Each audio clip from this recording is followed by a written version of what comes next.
Coming up tonight on YCN News, PSNH service rates are increasing, and we'll have more on the closure of Vermont Yankee. For more news, weather, and sports, it's time for YCN, your local view.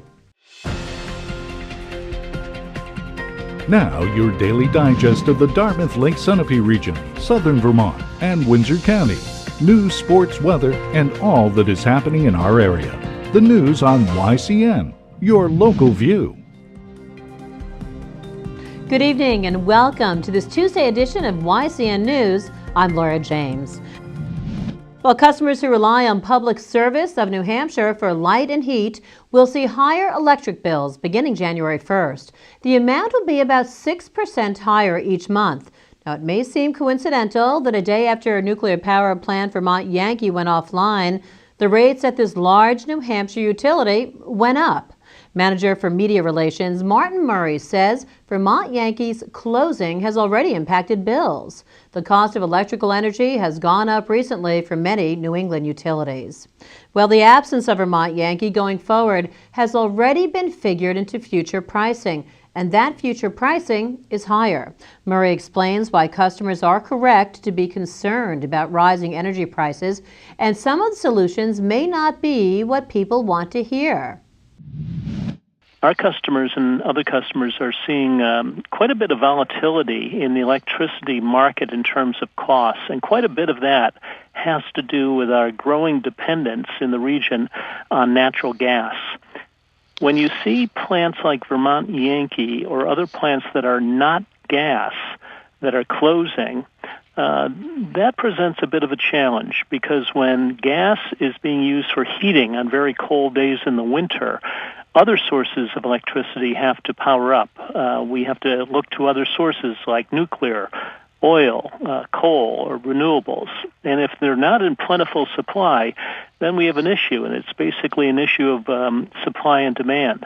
The supply is tight during certain times of the year, and the price is quite high. So, I'd say that really the closing of Vermont Yankee has, in all likelihood, already been kind of considered and wrapped into the costs that we're seeing this year. In terms of PSNH customers, we're actually seeing, I would describe it as a moderate price increase in comparison to what we're seeing other utilities facing.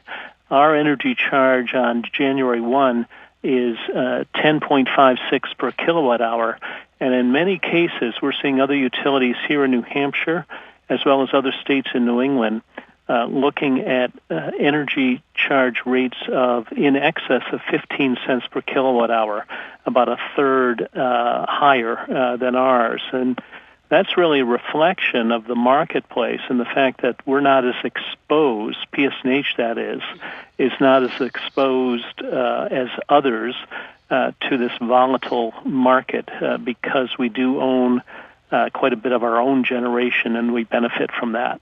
The days of walking through halls carrying lit torches and candles may be over, yet the need remains for power. Murray explains how consumers can live in comfort and reduce their energy bills. In the short term, the best thing that folks can do in terms of trying to corral these prices is to reduce their personal consumption of electricity whenever they can. And really, one of the best ways to do that is through energy efficiency, a mixture of technology like smart thermostats, but also common sense tips like turning off lights that you really don't need. We do have quite a bit of information on some of those options on our website at psnh.com. PSNH is under the umbrella of Northeast Utilities. Meanwhile, in Vermont, a mix of energy sources for Green Mountain Power customers remains in force, especially since this Vermont utility has not bought power from Vermont Yankee since March of 2012, says corporate spokeswoman Dorothy Schnurr. Schnurr explains why this happened. We had a contract with Vermont Yankee that expired, and its license expired in March of 2012. We were not able to reach agreement and negotiations with them for power supply for a contract that we thought was beneficial for our customers. So In turn, we pursued other sources and put together a very beneficial mix for our customers. Since 2012 and going forward, Green Mountain Power customers will continue to be served with several power sources. We have a mix of resources. About 47% of it is renewable power from hydropower resources. In addition to that, we have about 7% that comes from other nuclear sources. About 1% comes directly from oil and natural gas. And 45% is considered market power. 15% of those were original renewable resources for which we sold the renewable energy credits. So we've got a nice mix of resources, and as I said, 47% of it is from hydropower. Green Mountain Power serves about 265,000 residential and business customers, according to its website. Turning to health news, for those who are currently uninsured, sign up for medical and dental insurance continues through February 15th of 2015. Now, since sign up began December 15th, more than 4 million people in both state and federal marketplaces, also known as exchanges, have enrolled. That according to federal officials. That number includes first-time enrollees and people who are re-enrolling. Today, the Department of Health and Human Services says about 87% of people who signed up via healthcare.gov are qualifying for financial assistance. Those savings help people pay their monthly medical premium under the Affordable Care Act. Meanwhile, YCN News will follow a review by the U.S. Supreme Court next year of the act, also referred to as Obamacare. When YCN News returns, we'll bring you more news from our region, including information on a special expo celebrating the great outdoors. The YCN News continues in a moment.